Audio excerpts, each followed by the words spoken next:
আমি হলাম দাঁতের পোকা, যে যে ব্রাশ করে না আমি তার দাঁতের মধ্যে ঢুকি। নিশ্চয় মামা, তুই দাঁত না ব্রাশ করে তুই চকলেট খাচ্ছিস। দেখি তো তোকে ব্রাশ দিয়ে গেছিলাম, তোকে দাঁত ব্রাশ দিয়ে গেছিলাম, তুই দাঁত ব্রাশ না করে তুই চকলেট খাচ্ছিস ঘুম থেকে উঠে। তাড়াতাড়ি চকলেট রেখে ব্রাশ কর, নালে কিন্তু এই পোকা মরবে না, তোর দাঁতের ভেতরে ঢুকবে এখনই। দাঁত ব্রাশ করো না, আমি তোমার দাঁতের মধ্যে ঢুকবো।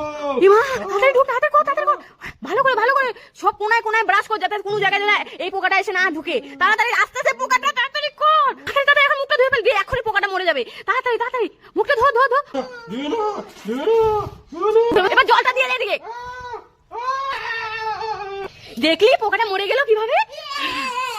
সব সময় দাঁত ব্রাশ করবি, তারপর যত খাবার খাবি, ঠিক আছে?